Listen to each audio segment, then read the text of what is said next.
essentially the reason why mass mobilization warfare works is because it kills a bunch of people, which is always good.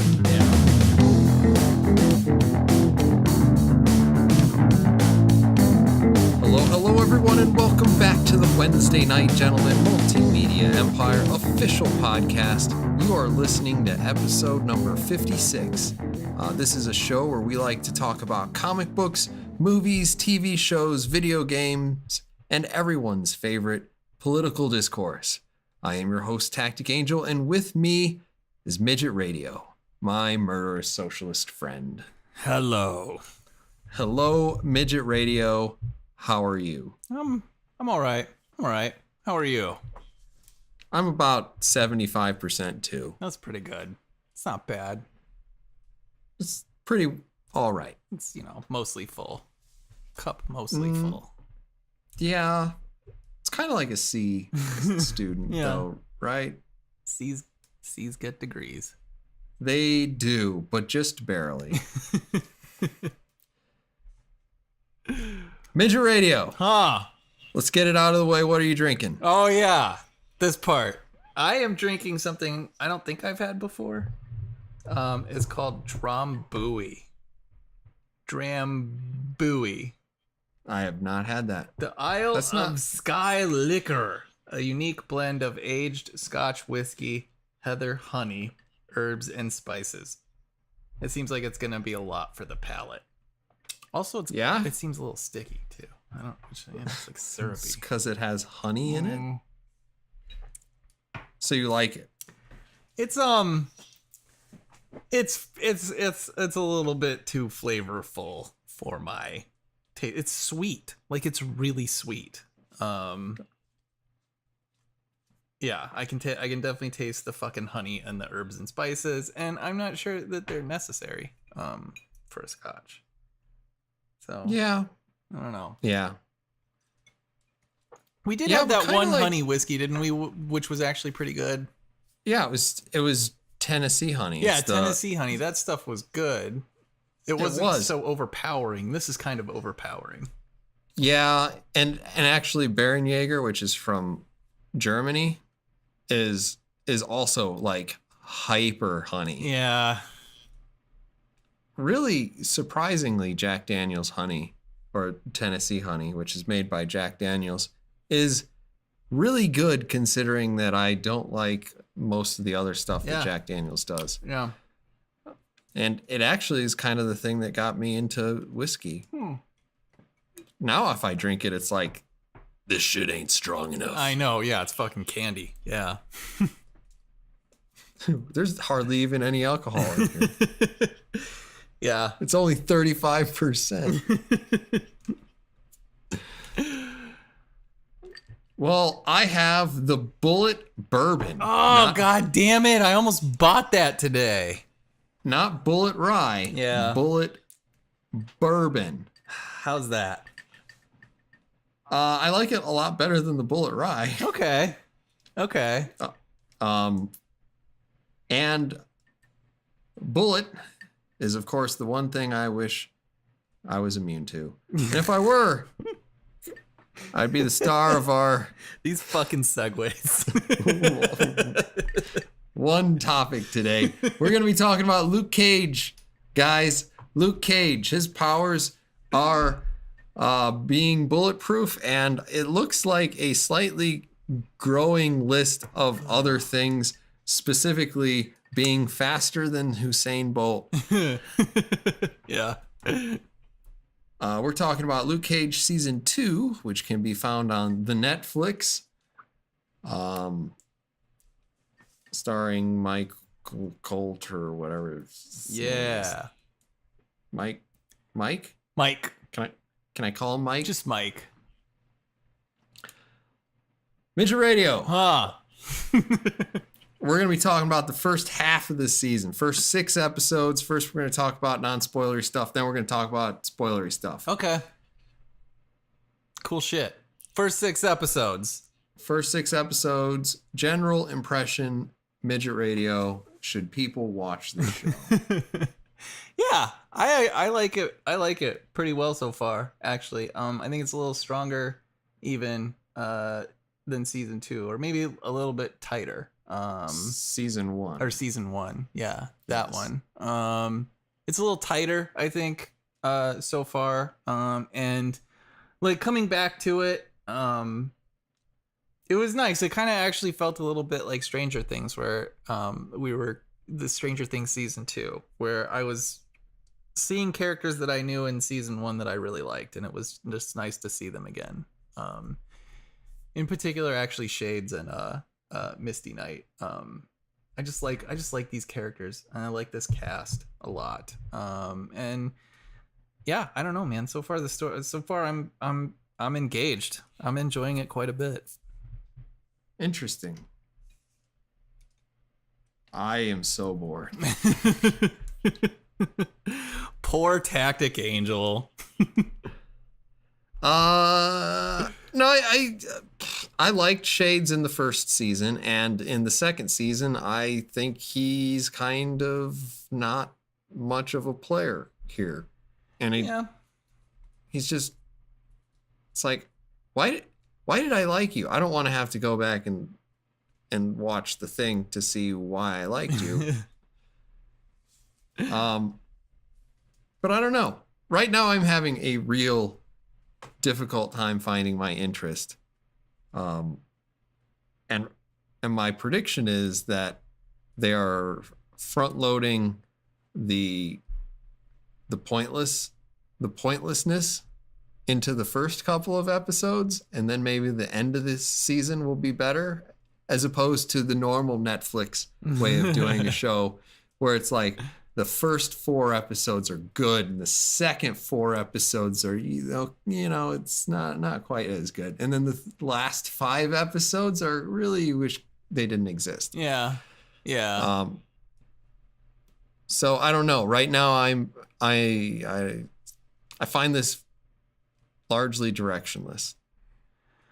I don't But we'll know. get into that. I guess so. I like it a lot. I think it's pretty it's pretty straightforward. Right? I mean, there's Big Bad. It's gonna like take over Harlem. And that's bad. So I don't know. I mean, it's pretty straightforward.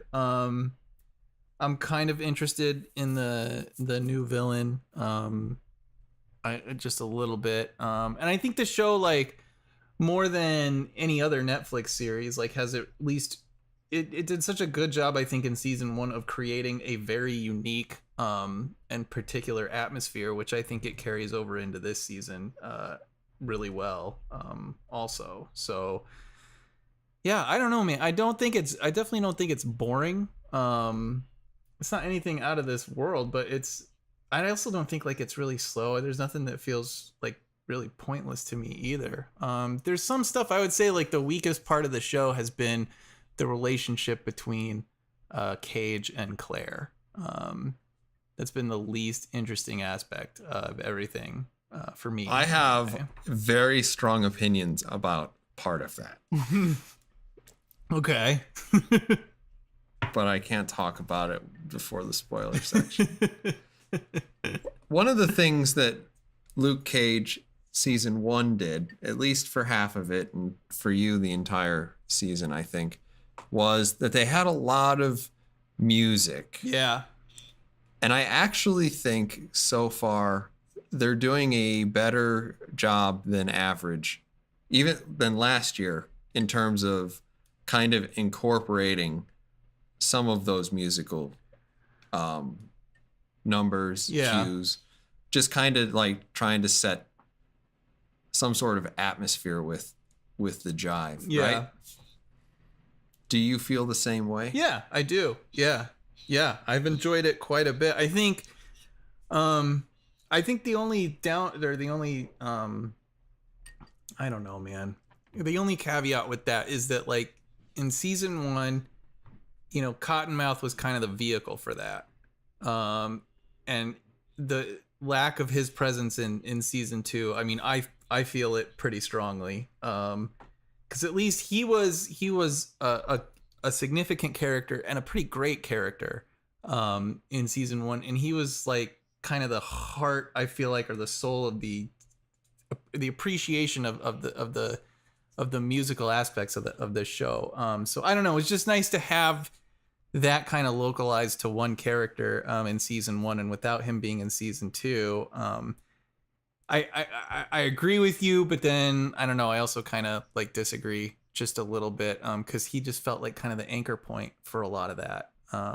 Whereas in this, you know, it's bands playing shows at the Paradise, and that's basically Well, that's kind of what they did in the first one. It is, but you knew they were there because of Cottonmouth. Like, you knew, like, he had a unique relationship and a very deep appreciation for the acts that he was putting on. There was, like, a human connection there in season 1 that I think is not really there in this season. I think I understand. Maybe I don't understand what you're saying, but I do agree that there was a more natural way of incorporating the music, because in a lot of cases, particularly in the first 2 or 3 episodes, I thought, well, they're just playing music over this scene, and I'm not going to give them a lot of props for figuring out how to have an audio track play over top another audio track. That said, I actually really do like, because it feels like they did a little bit more of the classic blaxploitation music. Yeah. When Luke Cage is going on, you got like the womp womp. Oh yeah. Oh yeah. There's and like a fucking like, Night Nurse theme song, which is awesome. Yeah. So I kind of love that. Yeah, me too. And actually the other reason why I kind of like it is because there haven't been as many numbers in this that just I hate. Okay. Well, that helps, yeah.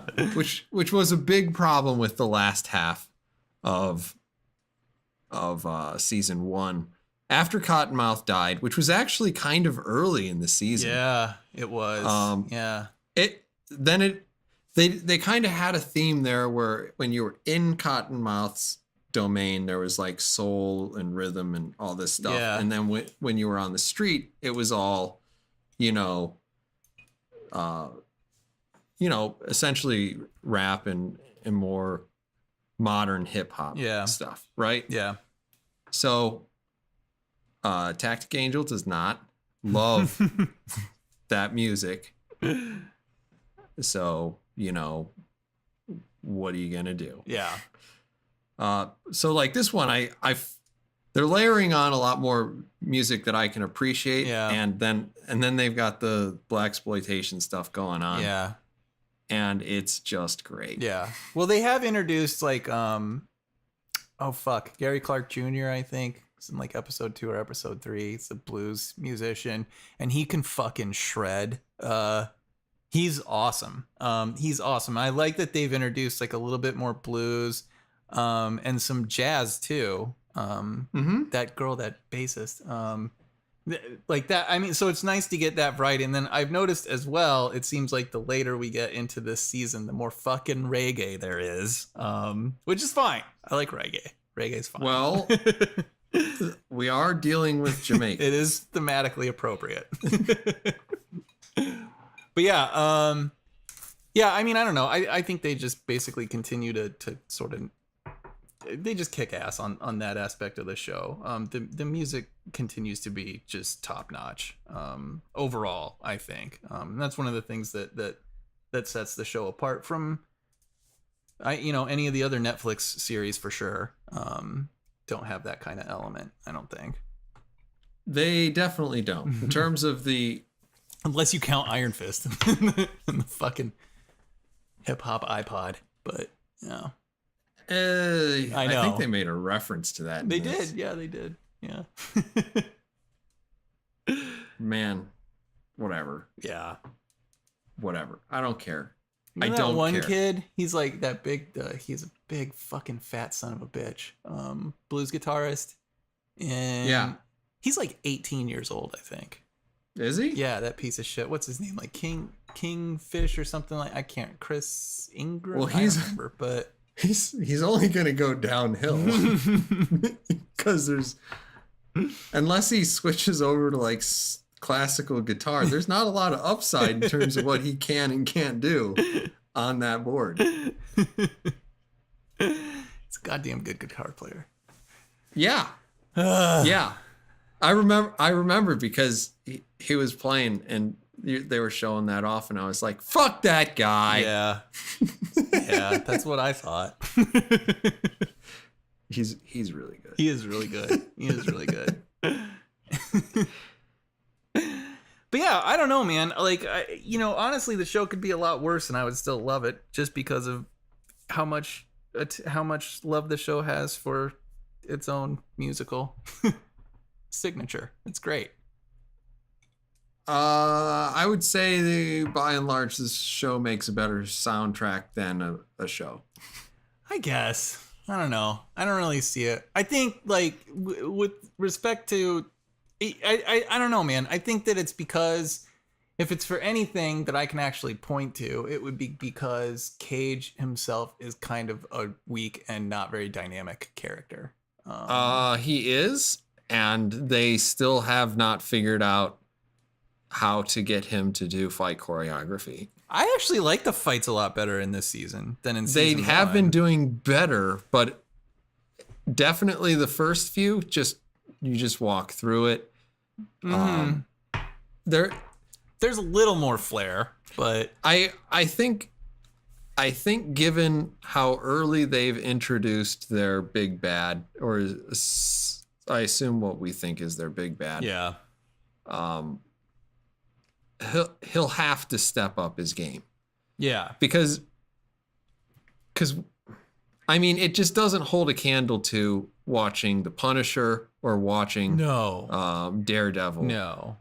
I'm not going to say that it is significantly different than the other 3 shows there that Netflix also have. Yeah. But I don't know. Do you have anything else that you want to get out before we talk about how good we think this show is, and then our spoilery review? Spoiler. No, I'm ready. Midget Radio, first half of this season, old school Netflix scale. 3.5 stars. Okay. 3.5. That's actually not that bad. I'm going to guess that you would recommend people watch this show. Oh, yeah, absolutely. Yeah, definitely. Yeah, it's good. I think it's a solidly entertaining show about fucking Cage. So, yeah. I will probably have to go with 2 stars. Alrighty. But I don't know. I started lower, honestly, but then it started to trend upward a little bit, and for bad reasons. Okay. For bad reasons. But we're going to get into that when we get into the spoiler section. Boom. There it is. Spoilers. Okay. Midget Radio, just in case I have missed it, could you describe the plot through the first 6 episodes? Okay, so there's a couple things going on. Cage and Claire are like fighting for reasons I don't entirely 100% understand. But there's like conflict there. Oh, you know what I actually like? So that it actually begins with people have been selling heroin on the streets that's named after Luke Cage, and I thought was funny. And so he's pissed off about that, which makes sense. And he's trying to shut those places down. That's kind of what he's doing. Mariah and Shades are together, and it seems like Mariah is looking to basically sell off the sort of criminal enterprise that her family has been in for a long time to go legit and maybe restart her political career. So that's going on. And then there's this fucking Jamaican who thinks that that Harlem is his birthright, and he's got a real beef with Mariah. So, you know, that's kind of what's going on. Do you understand why he has a beef with Mariah? I do not Is it just think that that she's has there? Yeah, I don't think that's been explained. I mean, clearly there's like some history because he keeps referring to his ancestors all the time, which I also kind of love about him as a character. But clearly, like his family and Mariah's family had some business like way back in the day. You're talking about the Bushmaster, right? The Bushmaster. Yeah. I'm not ashamed to say it. I watch this show with the fucking subtitles on because I don't know what these goddamn Jamaicans are saying ever. Fucking make up words left and right. And then when they speak English, they speak it dumb. So So there's lots of pronoun problems. Oh yeah. But this is the best part of what I love about the show too. Like this show, I think this show has kind of an interesting, like, there's just sort of a keen self-awareness here and there that I kind of love about it a little bit. Like I like that there are references to, you know, these Jamaicans, man. I don't know if they're singing or talking. Like I love that line. I love that line. I love that kind of shit. 'Cause that's how I feel. Yeah, I don't know. I don't know. Because I have not been getting into the Jamaican thing, right? I actually kind of love it. I don't know, maybe just because it's not what I was expecting, but like, so he gets powers, right? This fucking Jamaican Bushmaster. I don't quite understand that. It's like straight up voodoo, right? It's straight up fucking voodoo magic. Didn't he go to Nightshade? Yeah. And he's like, I need some Tylenol, and he takes the Tylenol, Yeah. and he becomes a super badass because of fucking voodoo magic, probably. I love the shit out of that. That's fucking awesome. Okay. Love it. Maybe because it reminds me a little bit of Marked for Death, you know?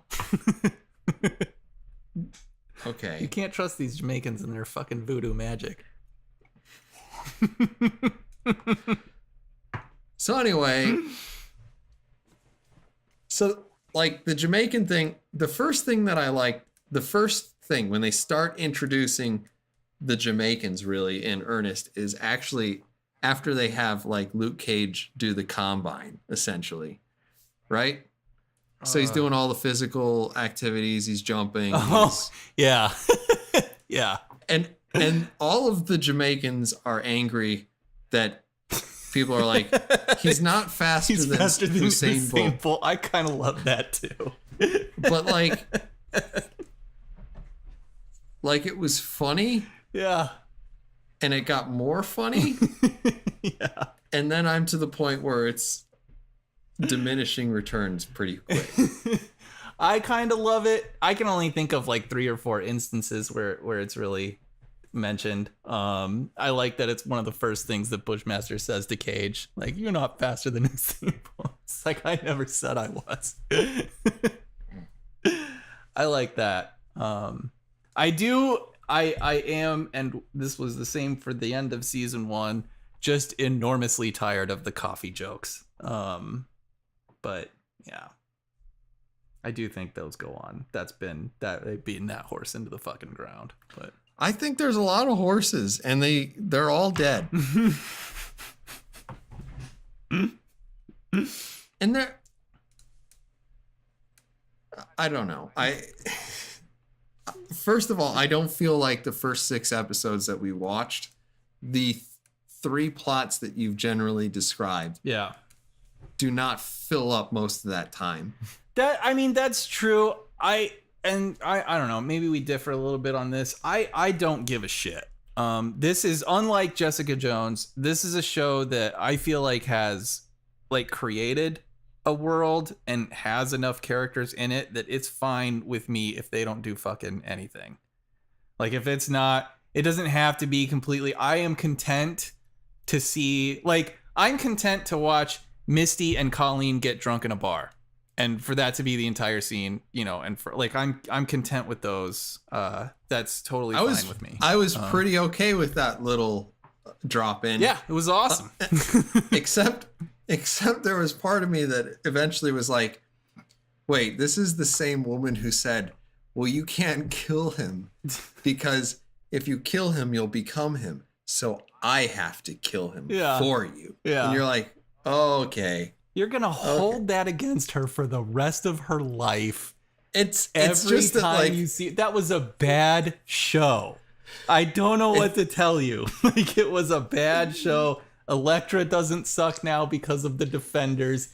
You need to just get over some of the bad writing and move on. Colleen is good. I like Colleen a lot. I don't care that line doesn't make any sense. It was in a show that was a fucking horribly written pile of shit.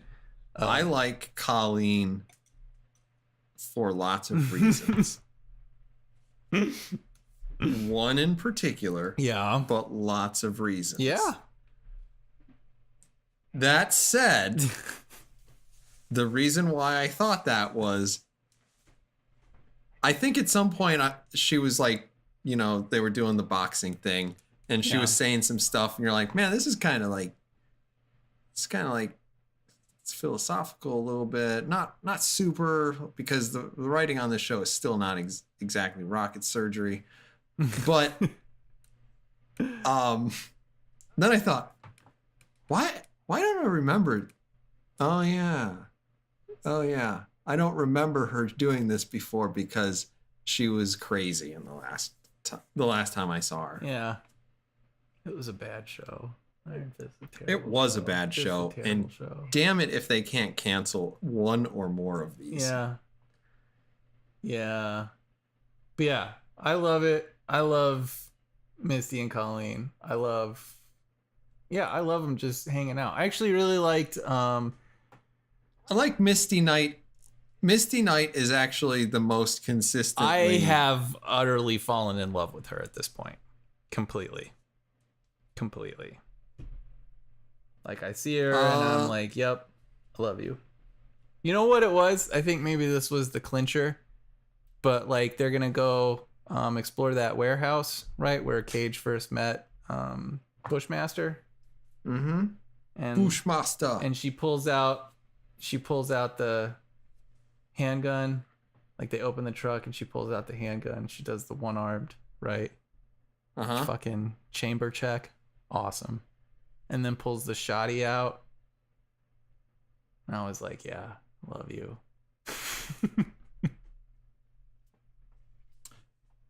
It was impressive. That was enough for me. I also liked that was some Ellen Ripley shit. And she was like, I'm going more for Sarah Connor. I was like, well, that put me over the top. Because Sarah Connor is better. So...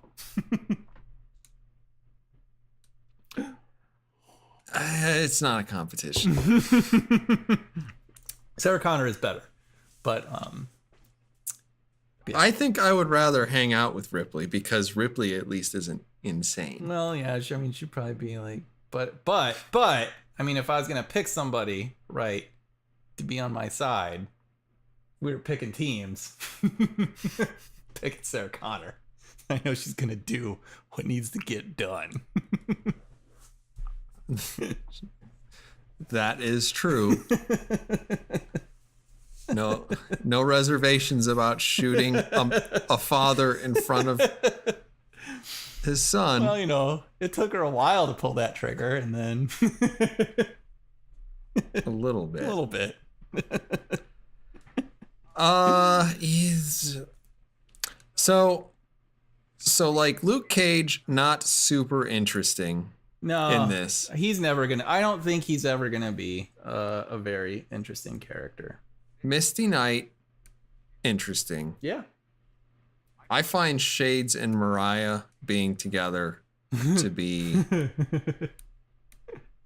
really bizarre. Yeah, but good for her. Yeah, but still really bizarre, and like Shades, at least for like the first 4 episodes, seems like this like puppy. Yeah. That's and like I don't remember him like that, and that's why. And I liked him. Yeah. And I was like, why is he being such a wimp here? Right? He's buddy badass. seems to be calling him out on that too. Pretty openly and often. Yeah, which is kind of nice. I mean, that's kind of like some of the more sort of self-aware aspects of the show that I like. So yeah, I still like Shades a lot, and I'm, you know, reserving judgment on that. Well, the last 2 episodes, when things kind of go wrong, and you see some more dialogue between him and his henchmen. Yeah. And he's got all the guns, and he's like, we're just gonna have to fight our way out. Yeah. Like, you see the things that you liked about Shades before. Yeah. Even when they're at Piranha's party, Yeah. and Shades takes out a guy or two, and he's got the situation under control, and he just gives this look over to Luke Cage like, I got this. Yeah. Even though they're, you know, traditionally enemies. Yeah. And it's just like, I like Shades. Yeah. I like Shades when too. he's doing. Yeah. When he's a man of action. Yeah. Yeah. He's great. He's fantastic. What do you think? What do you think of Piranha? I think the Piranha is the best part of this whole show. And I think it for all the wrong reasons. So, right? Piranha is a minstrel show. okay. So that's kind of what I thought, and I absolutely loved him for that. But then, like, I honestly feel like they kind of flipped it. They flipped that on its head a little bit for me. Piranha actually kind of rose up for me as like not just this fucking cartoon character. He kind of, I feel like the guy who's playing him is like, imagine that you were 5'2" and your name was like, what, Chris Hart? What's his name? Oh, Kevin Hart. Yeah. Kevin Hart. Yeah, the funny midget. He is a short dude, and he is really funny. But yeah, like that. The entire time I'm watching it, I'm picturing Kevin Hart I could kind of see that. Yeah. as Piranha. Yeah. And Piranha's just hilarious because he's like talking about how he and Luke Cage were beating people up. Yeah. That was awesome. And then he's such a whiny bitch about the whole thing, and he's constantly not serious. And, Yeah. like, he was just fun. Yeah. Part of it was just that he was fun, and it stood out from just like the sort of barely registering pulse that I was getting out of the show otherwise. Yeah. Yeah. I don't know. So that's how I felt too, but like I don't know, man. His speech about his dad and the weird, like, I kind of like that he was jumping on Cage like Claire was too. Like, you need to, you know, like, why Talk don't to you your father. yeah, and he's like, I understand. And Cage is like, I don't fucking need you to understand. Like, I don't give a shit. I don't know why we're talking about this, but like that whole scene, I actually really, really liked that. And I liked when Piranha was like, you know, one of the gifts or whatever, one of the things he does every day is, you know, calling his mom every day is like a really important thing to him because he decided to be his own father. Like, he was going to be his own dad. Like, it was just like, that was just a really cool scene where you're like, all this fucking this insane amount of self-confidence that this fucking dude has, that often makes him look like a cartoon character, also makes him kind of like, he's also kind of noble. There's a little bit of nobility there too. I don't know. I just thought that was a really effective, really interesting scene because he's not a bitch. He's not a bitch holding a grudge like Cage, and it makes him seem like kind of a stronger, you know, just kind of a stronger character and a stronger fucking man than Luke Cage is in that moment, despite all his, you know, stupid antics. I just really liked that scene. I thought it was really well done, and that speech itself was really well put together. Maybe like I didn't think it was bad, and there's at least one scene that I thought was just utterly terrible in this. But I think part of the issue was that at the same time that he's imparting this wisdom to Cage, he's also telling you how, and this is just a personal annoyance, that it's like, hello, I am guilty of insider trading. You should talk to your father. And you're like, But the way that he says it actually is that he doesn't think that he's guilty of anything. Yeah. He thinks that it's completely legit Yeah. because that's what everybody does. But that's not what everybody does because most people don't. And those that do, quite a few of them go to jail. Sure. I So- mean, I don't know if he has as much faith in the system as you do, but it's annoying because there aren't very many like virtuous characters in this, yeah. right? And I do like to talk about virtue. We could talk about Misty Knight, and Misty has kind of a breaking point where she's like, I have to save this person's life, so I'm willing to do something completely dishonest in order to do this thing. Yeah. Which is, save the woman who's being domestically abused. Right. Lucky her, because God knows that only happens one time in New York Yeah. at any given time. But she has that crisis. She's trying not to be Scarf, but then at the same time, she was ready to do the same thing, and then she turns herself in. Yeah. And then she quits. Yeah. She's like, God damn it. Whatever. She's just gonna be a private eye. That's what she is. Yeah. Anyway, in the comic books. Yeah. That's definitely her journey into that realm. Yeah. Absolutely. I feel like a lot of the Defenders in this show is really the Misty Knight show. Because she has changed Yeah. a lot more than several of the main characters. Yeah. Because I mean, certainly Luke Cage, other than being randomly angry in this, Yeah. doesn't it feel random a little bit? Like, I don't understand where it's coming from, or I think that's the hard part. Like, it's almost, in watching it, it's almost like they want to have sort of a parallel between Cage and Daredevil. But Daredevil does such a good job with I am a Catholic boy, but I also kind of really enjoy beating up on people. Like, I kind of really get into it. And maybe it's... but the difference between Daredevil and Luke Cage is that Daredevil is keenly aware Yeah. that what he is doing is wrong. But and where his rage comes from makes quite a bit of sense as well. I mean, like, I get it. Like your dad was killed by, I understand like where that kind of sense of injustice and where, I get where the shit is coming from, and I don't really get it. I don't really understand where it's coming from with Luke. And I don't really even get this, like, because I mean, the big scene here, right, is that he beats the shit out of this dude who was beating on his wife and his own son. He just beats the absolute shit out of this guy. And that's like really scary. And it's, I don't know like why he did that. I don't know if he, like, the domestic, I don't know if that's like a trigger or what the fuck. I don't know really where that even came from. So for that to be kind of a source of conflict between him and Rosario Dawson, who I think is, I mean, she's such a great actress. Like, she's just a wonderful fucking actress. I think she's criminally underutilized in her role in Cage. She's, I mean, little more than the fucking doting girlfriend, and it's really sad. She's capable of so much more.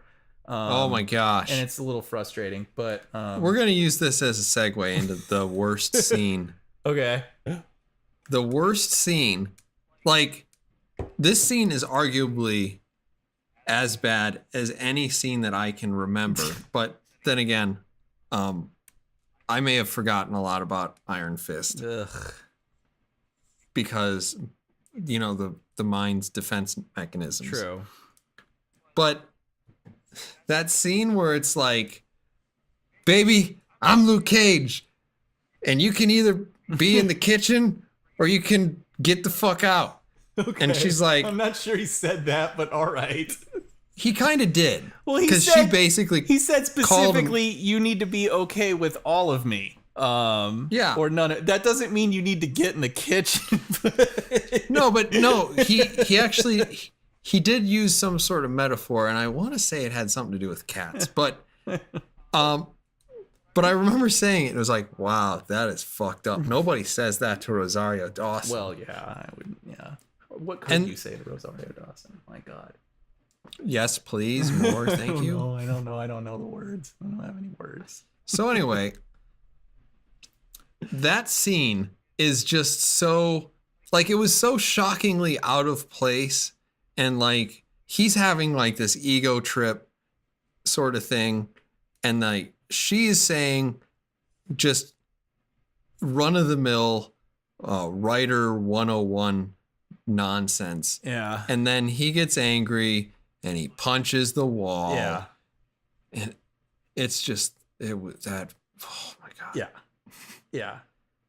That scene was terrible. Like, you may think that it was less terrible than I think it was, but that scene was terrible. I do think it was less terrible than you think. But yeah, it was not, it wasn't a good scene. And I think but I don't know, man. I think so much of it is because like the nature of their relationship is really unclear, and it's really hard to see where Cage's anger is coming from. And it's really hard to understand why Rosario Dawson fucking cares so much about this. Because I mean, like, she's riding him. I mean, the thing that kind of drives him over the edge is that she's riding him about he doesn't want to interact with his father. Yeah, which I get. Like, that at least makes sense. Like, that would be fucking annoying if someone kept telling you to do that. I don't really totally understand why she cares so much. I mean, she said the thing about, you know, I was angry at my dad too, and he died before I got a chance to say goodbye, blah, blah, whatever. Like, that's fine. I get it, but I don't know. It feels cheap. It feels cheap. Cause it's like, really, he's got to do this right now. And every day he doesn't do it, you're going to be on him for not doing it. And he's got to be a fucking bitch about it the entire time. Like, I don't understand. One of the things that's also annoying about that is that we see his father, and I don't get a sense that his father's a super terrible guy. Yeah. It's hard to say. You're basically relying on exposition for that part. It's like, my dad thought I did it and he never went and saw me in jail. And it's like, okay, I get that. I mean, I get that. But it'd be nice if when we saw that character, we had some sense. I don't know. Is that the entirety though? I don't know if that's I don't know if that's the entirety. That's definitely at least one of the explanations that's offered up. But well, my dad weighed the evidence and decided, you know, maybe I did it. Yeah. And damn it for him making that decision. Yeah. He can never make up for that completely rational call. Well, I mean, it depends. I'm not sure how rational it is. And you don't ever see your son or anything like that. I mean, that's kind of fucked up. But so it makes sense for him to be pissed off about that. I at least get that. I understand that, but like at the same time, just because I know you or I know somebody in my family doesn't mean that I think they are beyond the capacity to do something wrong. Right, sure, but you'd probably talk to them. Like, you'd probably be like, hey, what the fuck happened? Like, I wouldn't just assume that Tactic Angel fucking murdered somebody in cold blood. I'd be like, hey, buddy, what the fuck? Like, you gotta give me a little, maybe your side of the story would be great. But yeah. So I don't know. It's just kind of a dumb point. I think maybe you get a little bit of it when you see them sort of meet on the street for the first time, and you can see kind of his father, like some of his fucking ego come out, like, boy, I was rocking full pews before you were ever fucking born, you know, like that. Just kind of some of that, like, my dick's bigger than yours, motherfucker. Some of that, you maybe see a little bit of it. I mean, I'm not arguing against you. There's really not enough there, in the first place, and because that's not there, because I think so much of that is missing. It makes a scene that scene between him and Rosario Dawson kind of feel like, where in God's name is this coming from? Like. Yeah, this is a lot of emotion for I don't understand it. And we don't understand the emotional state of Luke Cage if he has like a consistent through line at all. Yeah. But I don't know. I I hated that scene. And it's actually important because after that, of course, you know, Luke gets injured and oh man, what a bad time to be injured because now your girlfriend's mad at you and your girlfriend was your nurse. Didn't think that yeah. one through. Whatever. Yeah. Midget Radio, I think the moral of the story is if Rosario Dawson's riding you every day, you just sit back and enjoy it. Well, yeah. Yeah. I mean, I know what to do in those situations. I think you do too, but you know. I do really like the actor who plays his father, though. He has a great voice. Like a deep fucking, he's got all the bass in the world in his Reg voice. Cathy? Yeah, I love that dude. He should narrate Yeah. more. I actually think, because didn't they open it up? I think they opened it up with him rehearsing one of his sermons, like in the mirror. Yeah, that was fantastic. And I was like, he should be narrating this whole show. Everybody talking about Luke Cage. It's like, Yeah, it would be nice to have a little bit. Well, here's the thing. There's so much just stuff that isn't really all that important to the plot, and they take their time with a lot of stuff. yeah. That having some exposition like that wouldn't really be out of place. No. Yeah, that's totally true. Yeah, I mean, they absolutely could afford to focus on that stuff more. I don't know, man. I don't. It's a weird show because I feel like it has such a clear vision for the kind of atmosphere that it wants to create, and for almost each of its characters, except for Luke himself. They don't seem to know what exactly they want to do with him. I think that, and part of the problem is that at this point, Rosario Dawson's being written by probably 6 different Yeah. groups. Yeah. So her character feels pretty thoroughly confused. Yeah. That is true. Yeah. But hers is a little bit more understandable. Yeah. Right? Well, and I think also a testament to just how great an actress Rosario Dawson is. I honestly think she could take anything she could take any fucking script in the world and make it watchable. I saw Clerks 2, so and it's astounding to me that she is in that film. And what she does with the lines that she is given, I mean, it's art, dude. It's fucking art. It's craft. she generally does a really good job at being a believable person. Yeah. Yeah. And seeming natural Yeah. in whatever she's doing. Yeah. But I'm not gonna go too far from that. I'm just gonna leave it there. She's awesome. Much loves for Rosario Dawson, but I don't know if I want to hand her the greatest thespian in the history I probably of would. history award. That's honestly how it should be measured. How many shitty things have you been in that have seemed halfway watchable because you were in them? You get the goddamn Oscar. That's the true measure, I think. we should come up with a list. We should.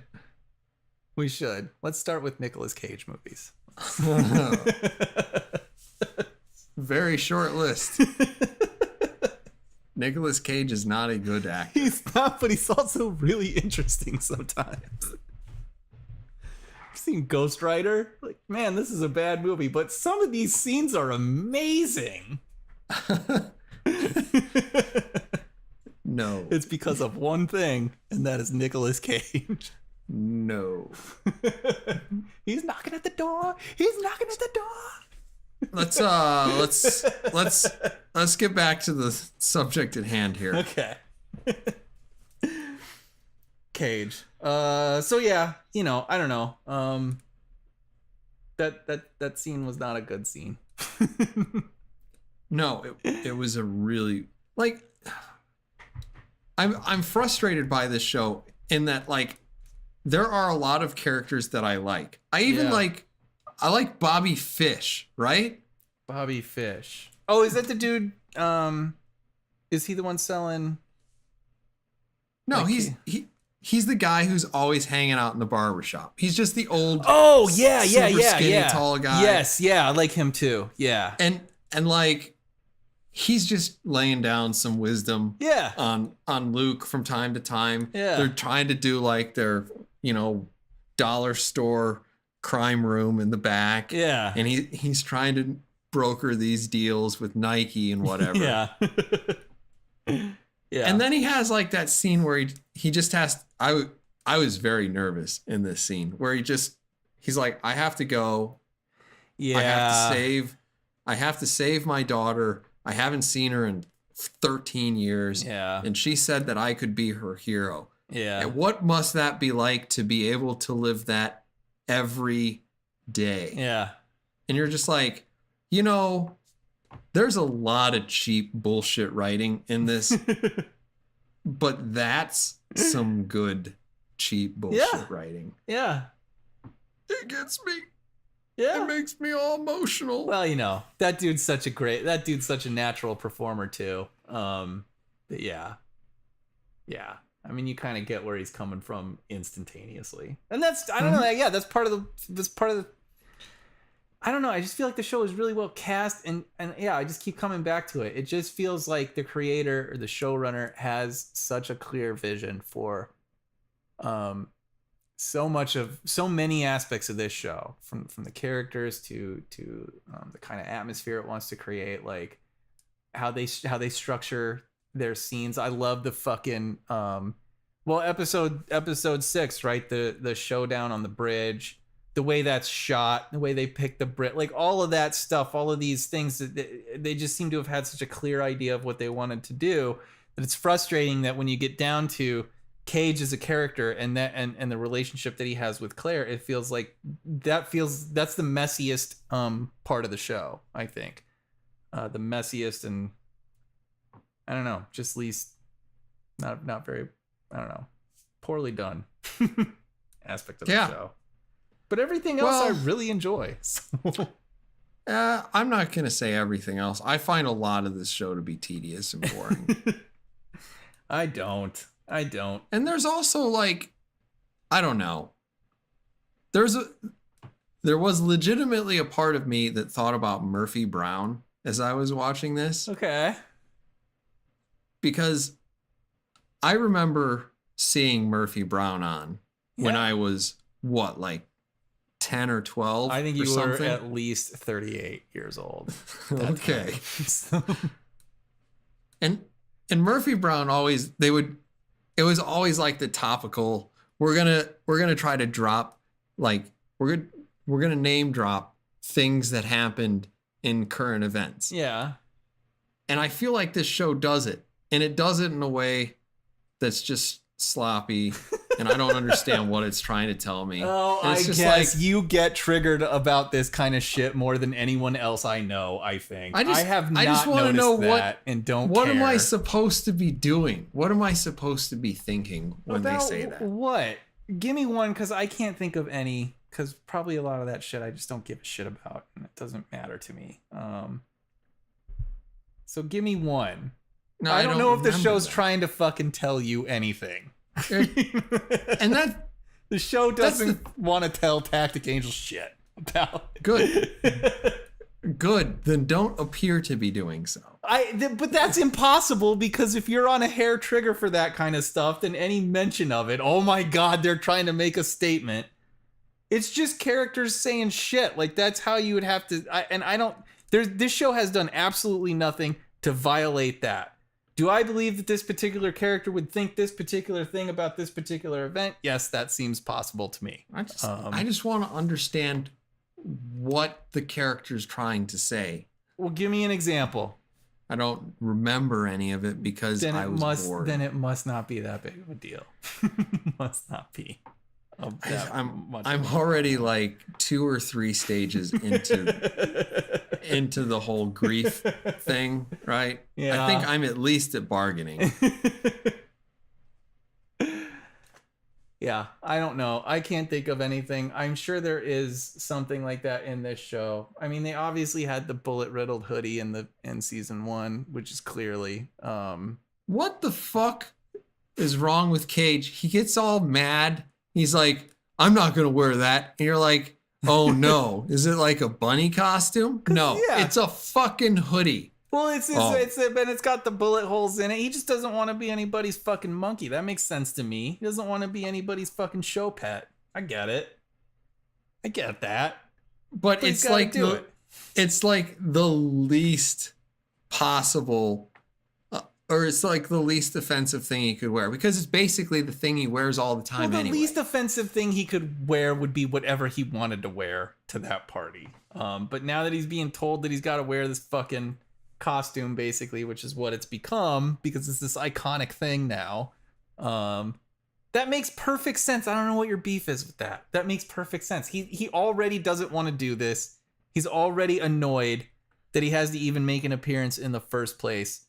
And now he's also got to like wear the fucking costume too. Like I get that. He's Tax just Ganger proud. doesn't. He's fucking proud. You're a proud son of a bitch too. I mean, you can empathize. Doesn't want to be anybody's show pet, Tactic Angel. I would be. I don't give a fuck. $100,000, whatever, 150, I think. Is what it's up to. $150? Yeah, $150,000. I don't give a shit. By that, Everybody. by the end of the Fuck show, he care. doubles it. I Yeah, think. it's awesome. I mean, then he's doing real work. I do like that they're getting the Heroes for Hire shit into this show also. Yeah, but like I liked it the first time, but they said it 2 or 3 times. Yeah, they've said it, but I like that. Like, it's not so much that they're making direct references to it, just the conversation around it. I don't want to charge people, fucking helping them out. Hero It's like, for hire, wink, wink, nod. it. It's fine. Did you guys catch that fine. on CBR? It's fucking fine. I at least like that they're having those conversations. Because nobody else does, man. You have to be like a rich guy, or I don't know. I guess you have to be Daredevil. You're like, I take every case on pro bono, and then I go out and fucking fight crime. Somehow I live off that. But or Jessica Jones. I don't take any cases unless they have to do with my past, and I generally don't get paid for them. For the love of God, do something. Right? So I like it. The show addresses like certain practical things. I like that. It addresses that Luke needs to make money and that nobody can understand what Jamaicans say. That's awesome. I also actually really like the fact that the guy that he beat on decided to sue him. But I feel like Foggy's not a very good lawyer. I That think part kind of Foggy upset says me. it straight up. It's like, put him on they're gonna like, you're an ex-convict and that's not gonna look good to a jury. And it's like, well, this motherfucker, like, come on, man. What jury's gonna convict Luke Cage for beating on a fucking dude who was beating on his wife? Come on, Foggy. Come on. You can do this. I'll see you in court. I'd take that shit to court all day. Yeah, They will defend the Punisher, but they Right. will not. Right? He's too big of a risk. Luke fucking Cage. I don't know. The jury might have a problem with you. I think it's gonna work out. I think it's gonna be okay. Piece of shit, right? Get some surveillance on this motherfucker. Get some video of him. He doesn't need those crutches. He's faking those injuries. Build your goddamn case, Foggy. Piece of shit. Settle Yeah, for do you know any not private even any detectives? negotiation. They're just like, hey, here's our demand, $100,000. Not even try to come off that. What the fuck? What a terrible lawyer. Oh well. What are you gonna do? At this point, I usually get annoyed when I see Foggy because he might be one of the worst, if not the worst part. It's him and what is it? Is her name What is her also- name? Is her name? Her name's not also Claire. Karen Page. Karen Page. They're just constantly Yeah. whiny Oh, you're gonna die. Yeah, I know. That's what it feels like this show is doing with Rosario Dawson. Like they're putting her in the fucking Foggy and Karen camp. And it's like, no. She's capable of so much more. Yes. Yeah, because Karen and Foggy have both gotten kind of like, God, They're just whiny. They're constantly it's annoying. they're constantly no. Yeah. No. Don't do anything that would be No. fun or interesting for the show. Yeah. Oh, you can't do that. And Karen's career path has just gotten annoying to me. Well, there's part of you that hopes that it's like, well, if she's over here doing this other thing, maybe we won't see her for 13 episodes. Maybe we can settle for 5 or 6. Yeah. That was another relationship that did not work either. Karen and Matt Murdock. I didn't understand it. I'm glad it didn't work out.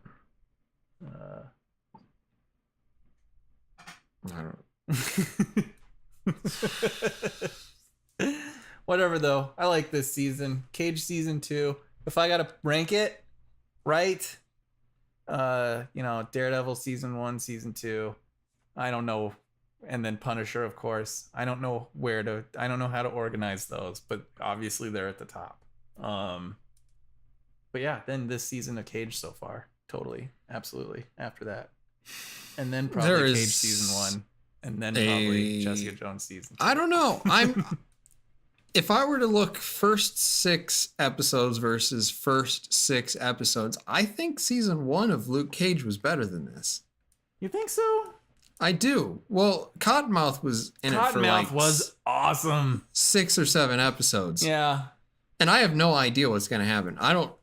God, there's 7 episodes of this left. Yeah. And if it's just, Imin the Bushmaster, I'm going to get really, really annoyed if it's just like, oh, we fight, and then I run away. Oh, we fight, and then you manage to survive. Oh, we fight, I knock you off a bridge. It's like, God damn it. I don't know. Like, there's not a lot of really interesting 3-dimensional chess happening here. No. It's just we're gonna slow walk the whole Shades and Mariah thing. We're gonna slow walk the whole Cage and Claire thing, and his father. I'm not really sure how all of these relationships work. Yeah. And this Jamaican thing is just kind of like out of the blue, and who even knows why. Yeah. But maybe we'll get something. I like that. I like the I have enjoyed sort of like the gang history. And not just in Harlem, but in the boroughs as well. I actually kind of wish there was more of that. I like the legacy behind, like I'm interested in that anyway. The fucking Stylers and I don't remember what the other gangs were called, but the Stylers were the Jamaicans. That they had come into Harlem, drug business, all that, and I don't know. I like that stuff. Maybe I just like the organized crime stuff, but I do like the gang stuff a lot. I wish there was more of it. I wish that there was less gang stuff. Gang stuff is cool. In sort of a global. I don't know. Did you catch there was another The Warriors reference in this season? I mean, it wasn't as explicit, but like in season 1, Diamondback looking for Cage on the streets. She says, "Cage, come out and play," yay, right? Makes that direct reference. And then in this season, when the Jamaicans are looking for Cage and Piranha, that one Jamaican has those 3 bottles that he's got like on his fingers, those 3 empty beer bottles, and he's clanging them together like that dude in the Warriors. Thought that was interesting. 2 Warriors references. That's amazing. Season 2. Notice that. That means it's a good show. Yeah, I wanted to reserve that for the spoilers because that was a spoiler, but very big. There's a Jamaican man. He tinkles some bottles together. It's the Warriors, but he doesn't say come out and play, right? He doesn't say that. Son of a bitch. Just clings the bottles together. But I was like, hey, that's the Warriors. I remember that in season 1. Are we done here? Probably.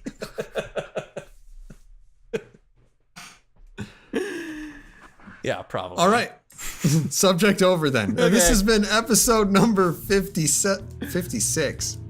Why did I write 57? 56 of the Wednesday Night Gentlemen Multimedia Empire official podcast. Thank you, everyone, for listening. Please feel free to give us a like or subscribe to our channel. You can find us on Twitter, where we are at WNG_MME_OPC, or head on over to Facebook, where we are simply the Wednesday Night Gentlemen. Thank you, everyone, for listening, and we will see you again on episode number 57 of this podcast. Bye-bye.